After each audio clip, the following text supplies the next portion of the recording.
శిక్షా ఫలము పొందుటకై మీరు సహించుచున్నారు. దేవుడు కుమారులుగా మిమ్మల్ని చూచుచున్నాడు. తండ్రి శిక్షించని కుమారుడు ఎవడు? తండ్రి శిక్షింపని కుమారుడు ఎవడు? ప్రశ్న.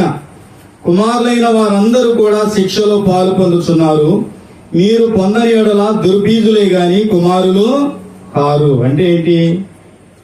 దేవుని యందు మనకి ఏముంటదంట? ఏముంటది? శిక్షణ ఏముంటది? ఎఫెసీ పత్రికలో ఏం రాయబడి ఉంటది? 5వ అధ్యాయం. అంటే తండ్రులారా, మీ పిల్లలకు కోపము రేపక ప్రభు యొక్క శిక్షలోను బోధలోను వారిని పెంచుడి. అంటే దేవుని దగ్గరే ఉంది, శిక్షణ ఉంది. దాంట్లో చాలా జాగ్రత్తగా పిల్లల్ని పెంచుకోవాలంట. అందుకే ఈ హెబ్రీలకు రాసినటువంటి పత్రికలో మనకి ఏం కనపడుతుందంటే, మరియు శరీర సంబంధులైన తండ్రులు మనకు శిక్షకులయ్యుండిరి. అంటే ఏంటి? భక్తితో, భయం లేకుండా, భక్తి లేకుండా పెరిగారు అనుకోండి, వాడు తండ్రికే విరోధి అవుతాడంట. ఏమవుతాడు? బెత్తము వాడని కుమారుడు తన తండ్రికి విరోధి. ఎప్పుడు కూడా కుమారుణ్ణి తండ్రి ఎందుకు మందలిస్తాడు, గద్దిస్తాడు, లేదా 2 దెబ్బలేస్తాడు అంటే, కుమారుడు చెడిపోకూడదు, కుమారుడు మంచివాడుగా ఉండాలి. ఎలా ఉండాలంట? కుమారుడు మంచివాడిగా ఉండాలి, ప్రయోజకుడిగా మారాలని తండ్రి కోరుకుంటాడు. కుమారుడా, యెహోవా శిక్షను తృణీకరింపవద్దు, ఆయన గద్దింపునకు ఇసుకవద్దు. ఏమంటున్నాడు? నా కుమారుడా, యెహోవా శిక్షను తృణీకరింపవద్దు, ఆయన గద్దింపును ఇసుకవద్దు. తండ్రి తనకు ఇష్టడైన కుమారుని గద్దించు రీతిగా యెహోవా తాను ప్రేమించు వారిని గద్దించును. చూసారా? తండ్రి తనకు ఇష్టడైన కుమారుని గద్దించు రీతిగా. తండ్రికి కుమారుడు ఇష్టంగా ఉన్నాడు అనుకోండి, ఆ కుమారుడి మీద ఏముంటుందంట? తండ్రికి గద్దింపు ఉంటుంది, శిక్ష ఉంటుంది, జాగ్రత్తగా పెంచుతాడంట తండ్రి. అయితే యెహోవా కూడా తాను ప్రేమించు వారిని గద్దించును. మనందరికి కూడా, మనందరి ఆత్మలకు కూడా ఆయన తండ్రిగా ఉన్నాడు కనుక, శరీర సంబంధమైన తండ్రులు ఇక్కడ మనకు కనపడుతున్నారు, తల్లులు కనపడుతున్నారు. మనం కూడా తల్లులు తండ్రులు అయ్యాం. మన పిల్లలు కూడా తల్లులు తండ్రులు అవుతారు, ఇక్కడ కనపడుతున్నారు. అయితే ఆత్మలకు, మనందరి ఆత్మలకు తండ్రి ఎవరంటే పైన ఉన్నటువంటి దేవుడు. ఇప్పుడు ఏమని చెప్తుంది దేవుని వాక్యం అంటే, నా కుమారుడా, యెహోవా శిక్షను తృణీకరింపవద్దు. ఒకవేళ ఆయన నీ దగ్గరికి ఏదైనా బాధను తీసుకొచ్చినప్పుడు, ఏదైనా కష్టాన్ని తీసుకొచ్చినప్పుడు, ఏదైనా దుఃఖాన్ని నీ దగ్గరికి తీసుకొచ్చినప్పుడు, మనం ఆయన శిక్షను మనము తృణీకరించకూడదు. మనం ఆయన శిక్షను తృణీకరించకూడదు. ఆయన కుమారుల్ని శిక్షిస్తాడా? కుమార్తెలను శిక్షించడా? అంటే కుమార్తెలను కూడా ఆయన జాగ్రత్తగానే లైన్ లో పెట్టుకుంటాడు. అబ్రహాం జీవితంలో, అబ్రహాంకి భార్యగా శారా ఉంది. శారా జీవితాన్ని చూస్తే 90 సంవత్సరాలు వచ్చేంత వరకు కూడా శారాకి ఎవరు లేరు, కుమారుడు లేడు. ఎన్ని సంవత్సరాలు? శారాకి 90 సంవత్సరాలు వచ్చేంత వరకు కూడా కుమారుడు లేడు. సరే, 90 సంవత్సరాలు వచ్చిన తర్వాత గర్భఫలాన్ని దేవుడు ఇచ్చాడు. తన గర్భంలో నుంచి ఒక కొడుకు పుట్టాడు. ఇప్పుడు శాపగ్రస్తుడు పుట్టాడా, ఆశీర్వాదానికి వారసుడు పుట్టాడా? హల్లెలూయా. దేవుడు బిడ్డలను లేటుగా ఇస్తే వాళ్ళు ఆశీర్వాదానికి వారసులు అవుతారు. ఒకవేళ దేవుడు వివాహాన్ని ఆలస్యంగా చేసినా అది ఆశీర్వాదానికి వారసత్వంగా ఉంటుంది. దేవుడు మన జీవితంలో ఏది మనకి ఆలస్యంగా ఇచ్చినా దాని యందు ఒక ప్రణాళిక ఉంటుంది. హన్నా, పెనిన్నా అనబడినటువంటి 2 ఉన్నారు. వారు కూడా ఒక ఆయనకి 2 భార్యలు. ఇప్పుడు హన్నాకి పిల్లలు లేరు కాబట్టి పెనిన్నాను చేసుకున్నాడు. పెనిన్నా గబగబా 2 పిల్లల్ని కనేసింది. ఇప్పుడు హన్నాకు పిల్లలు లేరు. ప్రతి సంవత్సరం కూడా దేవాలయానికి వెళ్తుంది, ఉపవాసం ఉంటుంది, వస్తుంది. అలాగే ఈ సంవత్సరం కూడా దేవాలయానికి వెళ్ళింది, ఉపవాసం ఉంది, దేవాలయంలో దేవునికి మొక్కుబడి చేసుకుంది. కాబట్టి ఇప్పుడు కొన్ని సంవత్సరాలు గడిచిన తర్వాత హన్నా గర్భము తెరవబడింది. హన్నా గర్భంలో నుంచి ఒక కుమారుడు పుట్టాడు. ఆ కుమారుడు సమూయేలు. సమూయేలు ఇప్పుడు ఇశ్రాయేలీయుల ప్రజలందరికీ న్యాయాధిపతిగా ఉన్నాడు. ఆయనే దేవాలయానికి అధికారిగా ఉన్నాడు. మరి ఆశీర్వాదకరమైన కొడుకు పుట్టాడు, పుట్టలేదా? దేవుడు మన జీవితంలో ఏది ఆలస్యంగా ఇచ్చినా అది మనకు ఆశీర్వాదకరంగా దేవుడు ఇస్తా ఉన్నాడు. కాబట్టి తొందరగా వాళ్ళని చూసి వీళ్ళని చూసి కంగారు పడద్దు. వాళ్ళని వీళ్ళని చూసి కంగారు పెడితే వాళ్ళు లోకంలో చాలా మంది చూడండి, ఆశీర్వాదానికి వారసులైన వాళ్ళని వాళ్ళు పుట్టించలేకపోతా ఉన్నారు. పుట్టినటువంటి ఆ కుమారులు కూడా ఆ తల్లిదండ్రులకు వ్యతిరేకంగా ఉన్నారు. నిన్న ముగ్గురు ఆవేశపడి నువ్వు ఏది చేసుకున్నా సరే అది నష్టానికే దారి తీస్తుంది. అపారా జీవితంలో 90 సంవత్సరాలు వచ్చి ఆ కుమారుడు పుట్టాడు. ఈ రోజు మనం అందరూ రక్షణ పొందామంటే ఎవరి ఆశీర్వాదం? ఇస్సాకు ఆశీర్వాదమే. అర్థమవుతుందా? కొన్ని సంవత్సరాల పాటు పిల్లలు లేరు. ఎవరికి? ఎలిజబెత్కి, జకరియాకి కొన్ని సంవత్సరాల పాటు పిల్లలు లేరు. వాళ్ళు వృద్ధులైపోయారు. ఒక కొడుకు పుట్టాడు. ఇవాళ బాప్తిస్మం మనం అందరం తీసుకుంటున్నామంటే దానికి మూలకారకుడు ఎవరు? బాప్తిస్మానికి మూలకారకుడు ఎవరు? యోహాను ప్రవక్తే. యేసు ప్రభు వారు కూడా ఆయన దగ్గరికి వచ్చి నీళ్లలో మునిగి బాప్తిస్మము. మన జీవితంలో దేవుడు ఏదైనా ఆలస్యం చేస్తున్నాడంటే మన మేలు కోసమే. కంగారు పడొద్దు. కంగారు పడి అందరిలాగా బాధలు పడొద్దు. కాబట్టి దేవుడు మనందరికీ ఆత్మలకి తండ్రి అయి ఉన్నాడు. అలాగే మన శరీరాలకు కూడా తండ్రి అయినటువంటి వారు ఉన్నారు. వాళ్ళు పిల్లల్ని భయములోను భక్తిలోను పెంచుతారన్నమాట. తండ్రి మాట విననటువంటి కుమారుడు ప్రయోజకుడు కాలేడు. తండ్రి మాట విననటువంటి కుమార్తె ప్రయోజకురాలు కాలేదు. దేవుని వాక్యం ఏం చెప్తుందంటే, నా కుమారుడా యెహోవా శిక్షను తృణీకరింపవద్దు, ఆయన గద్దింపును ఇసుకోవద్దు. తండ్రి తనకు ఇష్టడైన కుమారుని గద్దించు రీతిగా యెహోవా తాను ప్రేమించిన వారిని గద్దించును. అసలు గద్దింపే లేకుండా మనం పిల్లల్ని పెంచామనుకోండి, వాళ్ళు ఏమవుతారు తెలుసా? బుద్ధిమంతులు అవరు. ఏమవుతారు? గాలిపుత్రులు అవుతారు. ఏమవుతారు? కాబట్టి పిల్లల్ని కూడా ఎప్పుడు ఎలాగ పెంచాలంటే భయములోను భక్తిలోను గద్దింపుతోనూ పెంచాలని దేవుని వాక్యము సెలవిస్తా ఉంది. సరే, లూకాసు వార్తలోకి వస్తే 15వ అధ్యాయంలోకి వద్దాం. లూకాసు వార్త 15వ అధ్యాయంలోకి వస్తే ఇక్కడ కొన్ని మాటలు కనపడతాయి. మనుషునికి 2 కుమారులు ఉండిరి. వారిలో చిన్నవాడు తండ్రి ఆస్తిలో నాకు వచ్చు భాగమిమ్మని తన తండ్రిని అడుగగా అతడు వారికి తన ఆస్తిని పంచిపెట్టెను. కొన్ని దినములైన తరువాత ఆ చిన్న కుమారుడు సమస్తమును కూర్చుకొని దూరదేశమునకు ప్రయాణమైపోయి అచ్చట తన ఆస్తిని దుర్వ్యాపారం వలన పాడు చేసెను. అదంతయు ఖర్చు చేసిన తర్వాత ఆ దేశమందు గొప్ప కరువు రాగా అతడు ఇబ్బంది పడసాగి వెళ్లి ఆ దేశస్థులలో ఒకరి చెంత చేరును. అతడు పందులను మేపుటకు తన పొలములోనికి వారిని పంపిను. వాడు పందులు తిని పొట్టుతో తన కడుపు నింపుకొని ఆశపడిన గాని ఎవడును వారికి ఏమీ ఇయ్యలేదు. అయితే బుద్ధి వచ్చినప్పుడు వాడు, నా తండ్రి వద్ద ఎంతో మంది కూలివాడులకు అన్నము సమృద్ధిగా ఉన్నది, నేనైతే ఇక్కడ ఆకలికి చచ్చిపోవచ్చున్నాను. నేను లేచి నా తండ్రి వద్దకు వెళ్లి, తండ్రి, నేను పరలోకమునకును విరోధముగాను నీ ఎదుటను పాపము చేసి తిని ఇక మీదట నీ కుమారుడనని అనిపించుకొనుటకు యోగ్యుడను కాను. నన్ను నీ కూలి వారిలో ఒకరిగా పెట్టుకొనమని అతనితో చెప్పుదుననుకుని లేచి తండ్రి వద్దకు వచ్చెను. వాడింక దూరముగా ఉన్నప్పుడే తండ్రి వారిని చూచి కనికరపడి పరిగెత్తి వారి మెడ మీద పడి ముద్దు పెట్టుకొనెను. అప్పుడు ఆ కుమారుడు అతనితో, తండ్రి, నేను పరలోకమునకు విరోధముగాను నీ ఎదుటను పాపము చేసి తిని ఇక మీదట నీ కుమారుడనని అనిపించుకొనుటకు యోగ్యుడను కాలేను. చూడండి, ఇక్కడ ఒక తండ్రికి 2 కుమారులు ఉన్నారంట.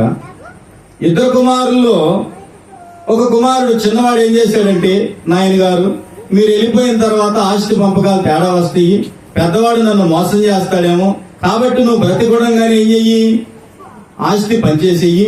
సరే, నువ్వు మమ్మల్ని కన్నావు గనక, ఇంత ఆస్తి పోగు చేసావు గనక నీకు కూడా ఒక కొద్దిగా వాటా చేసుకోమన్నాడు. ఏమన్నాడు? మళ్ళీ ఆళ్ళీళ్ళు వచ్చి, అసలు కన్నాది ఆయన, సంపాదించింది ఆయన, మీరిద్దరు పని చేసుకుంటే ఆయన సంగతి ఏంటి అంటారుగా. అప్పుడు చిన్నవాడికి పంచి ఇచ్చేసాడంట. ఏం చేశాడు? ఈ చిన్నవాడు ఏం చేశాడంటే ఆస్తి అంతా సమకూర్చుకొని వాటన్నిటిని అమ్ముకొని డబ్బులు మూట చేసుకున్నాడు. ఏం చేశాడు? అక్కడ ఎకరం, అక్కడ 5 ఎకరాలు, అక్కడ 2 ఎకరాలు, ఇక్కడ ఒక కొంట, మొత్తం అన్ని అమ్మేసుకుని మూట కట్టుకున్నాడు. ఈ మూట పట్టుకొని దూర దేశానికి వెళ్ళిపోయాడు. అంత చాలా దూరం వెళ్ళిపోయాడు. వేళ అమెరికా వెళ్ళాడేమో. దూరదేశం వెళ్ళిపోయి దుర్వ్యాపారం చేశాడు. మంచి వ్యాపారం కాదు. ఏం వ్యాపారం? దుర్వ్యాపారం చేశాడు. దుర్వ్యాపారం చేసి ఇతను ఆస్తి అంతా పాడు చేసుకున్నాడు. మరి రోజు మంచిగా ఆహారం తినేవాడు కాబట్టి ఇప్పుడు అంతా అయిపోయిన తర్వాత దగ్గర తినడానికి ఏమీ లేదు. అప్పుడు ఒక పందులు కాసేవాడి దగ్గరికి వెళ్ళి, నాకు నా కడుపు నిండడానికి కొంచెం ఆహారం పెట్టు, నీ దగ్గర పందులు కాయడానికి నేను ఉద్యోగంలో జాయిన్ అవుతాను అన్నాడు. అది కూడా మరి ఉద్యోగమే. కాబట్టి ఇలా చూసినప్పుడు అక్కడ కూడా తను చాలా ఇబ్బంది పడ్డాడు. నా తండ్రి ఇంట్లో చాలా మంది పని వాళ్ళు ఉన్నారు, కూలి వాళ్ళు ఉన్నారు, వాళ్ళకి అన్నం సమృద్ధిగా ఉంది, నేనైతే ఇక్కడ ఆకలికి చనిపోతున్నాను. సరే, ఏది ఏమైనప్పటికీ నేను తిరిగి వెళ్ళిపోదాం అనుకున్నాడు. సరే, తండ్రి దగ్గర కూడా వచ్చేసాడు. తండ్రి దగ్గరికి వచ్చిన తర్వాత తండ్రి దూరం నుంచి చూసి మెడ మీద ముద్దు పడి శుభ్రం చేపించి, ఆ తలకున్నటువంటి ఆ జుట్టంతా శుభ్రంగా క్షౌరం చేపించి, ఆ కాళ్ళకు మంచి చెప్పులేసి మంచి వస్త్రాలు ధరింపజేసి ఇంట్లో పెట్టి గొప్ప విందు చేశాడు. గొప్ప విందు చేశాడు. సరే, మనం ఆదికాండంలోకి వెళ్తే 37వ అధ్యాయం 1వ వచనంలో యోసేపు గురించి కనపడతా ఉంటది. ఎవరి గురించి? యోసేపు గురించి కనపడతా ఉంది. ఇప్పుడు యోసేపు దగ్గరికి వెళ్ళాము. యోసేపు గురించి కూడా కొన్ని మాటలు చదువుకుందాం.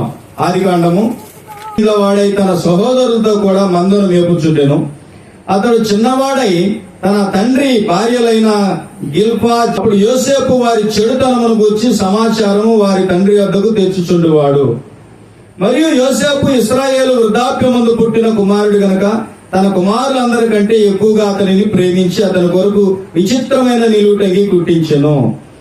అతని సహోదరులు తమ తండ్రి అతనిని తమ అందరికంటే ఎక్కువగా ప్రేమించడం చూసినప్పుడు వారు అతని మీద పగబట్టి అతనిని క్షేమ సమాచారమైనను అడగకపోయేరి.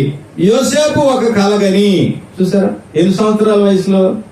17 సంవత్సరాల వయసులో ఇదంతా జరుగుతుంది. 17 సంవత్సరాల వయసులో యోసేపుకు ఒక కల వచ్చింది. ఏం కల వచ్చింది?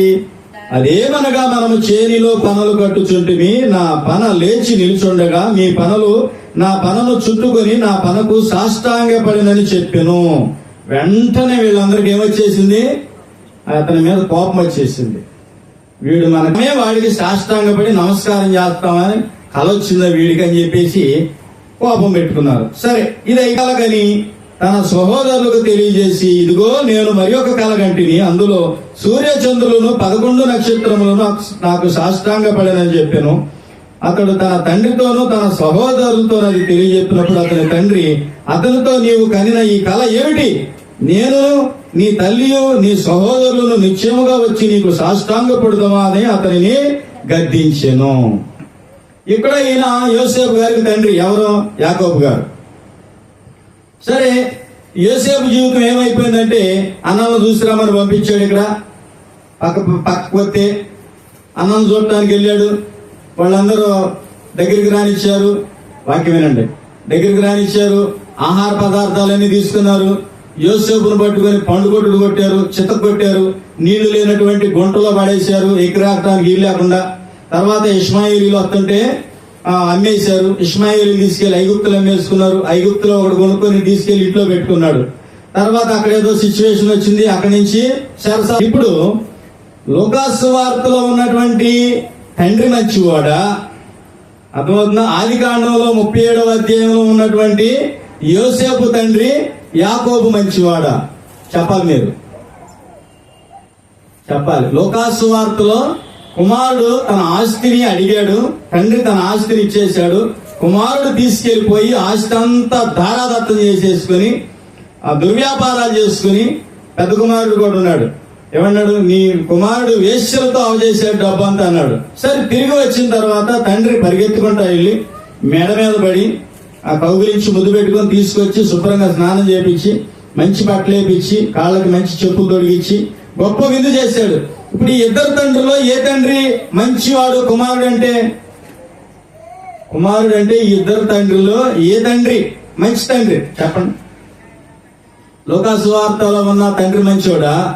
ఆదికాండంలో ఉన్నటువంటి యోసేపు తండ్రి మంచోడా? ఏ తండ్రి మంచోడు చెప్పండి. లూకాసు వార్తలో తండ్రి క్షమించేశాడమ్మా, తీసుకొచ్చేసి లోపల పెట్టుకుని గొప్ప విందు చేస్తున్నాడు. ఆదికాండంలో ఉన్న తండ్రి ఏమో గద్దించాడు.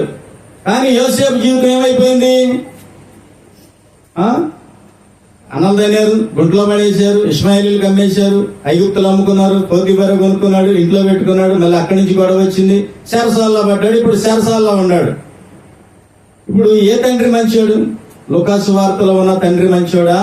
ఆదికాండంలో ఉన్నటువంటి యోసేపు తండ్రి మంచోడా? వార్తలో ఉన్నటువంటి తండ్రి కుమారుని తీసుకున్నాడు, కౌగిలించుకున్నాడు, దగ్గర తీసుకున్నాడు, ఇంట్లో చేర్చుకున్నాడు. కానీ కుమారుడికి ఏమి నేర్పలేదు? ఏమి నేర్పలా? వాడికి బుద్ధి నేర్పలా, వాడికి జ్ఞానం నేర్పలా, వాడిని అసలు గద్దించలా. ఎంత గారం ఉంటే మాత్రం అట్లా పెంచుతారా పిల్లల్ని? ఇంకా నయం తిరిగి వచ్చాడు, సంతోషమే. అసలు పోతే ఏంటి పరిస్థితి? లూకాసు వార్తలో ఉన్నటువంటి తండ్రి కుమారుడు వెళ్ళిపోతాను, నా ఆస్తి నాకు అంటే ఇచ్చేసాడు నోరు మూసుకొని. ఆస్తి అంతా తీసుకెళ్లిపోయి కుమారుడు ఏమైపోయాడు అంటే పాడైపోయాడు. కుమారుడు పాడైపోయాడు. మరి ఆదికాండంలో ఉన్నటువంటి తండ్రి మనం చూసినప్పుడు ఇక్కడ యోసేపు తండ్రి ఎలా ఉన్నాడంటే కుమారుడిని ప్రేమించి గద్దించేవాడుగా ఉన్నాడు. కుమారుణ్ణి ఒక మంచి లైన్ లో నడిపించే తండ్రిగా ఉన్నాడు. ఆ కుమారుడి కోసం మంచిగా ప్రార్థన చేసేటటువంటి తండ్రిగా ఉన్నాడు. కాబట్టి యోసేపు పట్టబడిన, గుంటలో వేయబడిన, అమ్మివేయబడిన, ఐగుప్తులు కోరుకున్న, చెరసాల్లో వేయబడిన యోసేపు జీవితం ఎక్కడికి వెళ్ళిందంటే ప్రపంచాన్నే పరిపాలించేటటువంటి స్థితికి దేవుడు తీసుకెళ్ళాడు. హల్లెలూయా. ఎలా ఉంది యోసేపు జీవితం అంటే అతని మీదకి పోతీఫరు ఇంట్లో ఒక పెద్ద దాని శోధన కూడా జయించి దేవునితో నిలిచాడు. ఎవరితో నిలిచాడు? శోధనను జయించి దేవునితో నిలిచాడు.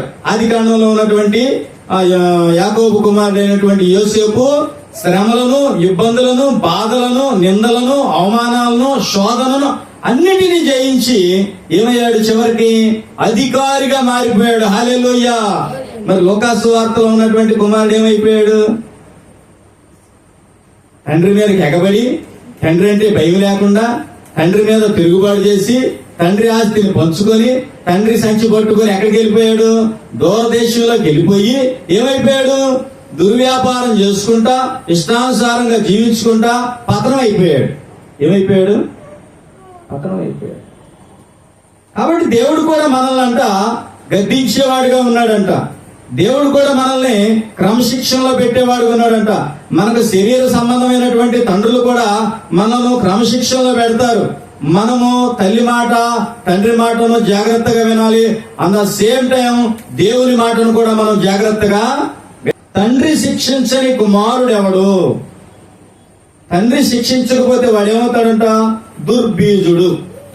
వారందరూ శిక్షలో పాలు పొందుతున్నారు, మీరు పొందని యెడల దుర్బీజులే గాని కుమారులు కారు. ఇప్పుడు లూకాసు వార్తలో ఉన్నటువంటి కుమారుడు లోకి ఏ బీజం వచ్చేసింది? గద్దింపులు లేవు ఆ తండ్రి, శిక్షించడం లేదు ఆ తండ్రి. అర్థమవుతుందా? కుమారుడు అంటే ప్రేమ ఉంది, మంచిదే, కానీ గద్దింపు లేదు, శిక్షించడం లేదు, దేవుని మార్గంలో పెంచడం లేదు.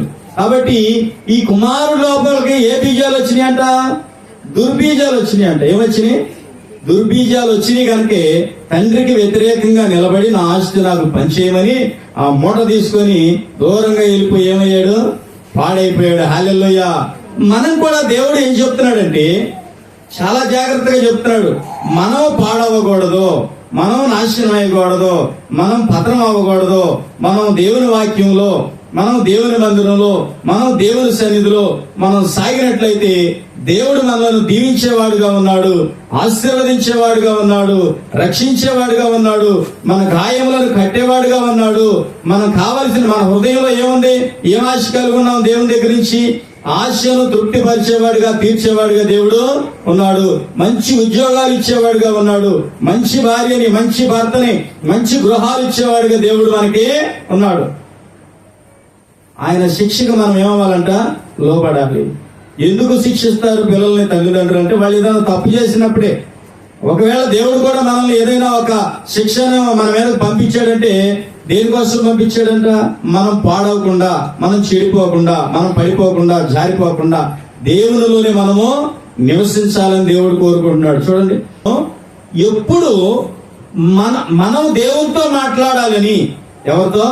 మనము దేవునితో మాట్లాడాలని ఎదురు చూస్తా ఉన్నాడు. తెలుసా మీకు? అసలు చాలా మంది దేవునితో మాట్లాడరండి. అందరితో మాట్లాడతారు. ఎవరితో మాట్లాడతారు? ఈ లోకంలో ఇరుగు పొరుగు వాళ్ళతో అందరితో మాట్లాడుకుంటారు. మన ఆత్మలకి ఆయన తండ్రిగా ఉన్నాడు కదా దేవుడు. ఆయనతో మనం మాట్లాడాలని. చూడండి, చిన్నపిల్లలు వచ్చి రాని మాటలు మాట్లాడుతున్నారు అనుకోండి. పిల్లలు తల్లిదండ్రులతో మాట్లాడటం నేర్చుకుంటే దేవుడు ఎలా ఉంటాడు? దేవుడు ఎలా ఉంటాడు? దేవుడు మనతో సహవాసం చేయాలని కోరుకుంటున్నాడు.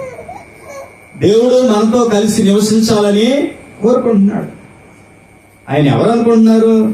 మనకు ఆయన రూపాన్ని ఇచ్చాడు. హల్లెలూయా. ఏమిచ్చాడు దేవుడు? మనకు ఆయన రూపాన్ని ఇచ్చాడు. ఆయన స్వరూపాన్ని దేవుడు మనకి ఇచ్చాడు. ఎందుకు ఇచ్చాడు? ఎందుకు ఇచ్చాడు ఆయన స్వరూపాన్ని మనకి? అంటే ఆయన ప్రేమామయుడు గనక. ఏమిచ్చాడు? ప్రేమామయుడు గనక ఆయన స్వరూపాన్ని, ఆయన పోలికను మనకిచ్చాడు దేవుడు. ఎందుకని? ఆయన మనతో కలిసి నివాసం చేయడానికి ఎదురు చూస్తా ఉన్నాడు. కాబట్టి పిల్లారా, తండ్రి మాట అయినా మనం వినాలి, దేవుని మాట అయినా మనము వినాలి. ఈ లోకంలో చాలా మంది తండ్రులు ఉంటారు. కొంతమంది యోసేపు తండ్రి అయినటువంటి యాకోబు లాంటి వాళ్ళు ఉంటారు, గద్దించే వాళ్ళు. అలాగే కొంతమంది లూకాసు వార్తలో కుమారుణ్ణి ఏమి అననటువంటి తండ్రులు కూడా ఉంటారు. ఈ కుమారులు ఏం చేస్తారంటే ఆ తండ్రి సంపాదించిన ఆస్తి అంతా పాడు చేస్తారు. ఏం చేస్తారు వాళ్ళు? పాడు చేస్తారు. మరి అలాగే ఇక్కడ యోసేపును మనం చూసామనుకోండి, యోసేపు వలన ఏమైనా నష్టం జరిగిందా తండ్రికి? యోసేపు వలన, యోసేపుని గద్దించి పెంచడాన్ని బట్టి తండ్రికి ఏమైనా నష్టం జరిగిందంటే అసలు ఆ తండ్రి ఇంటికే యోసేపు వలన గొప్ప ఆశీర్వాదం వచ్చి పడింది. హల్లెలూయా. అందుకనే మనము దేవునికి లోబడి ఉందాం, మన తల్లిదండ్రులకు మనము లోబడి ఉందాం. దేవుడి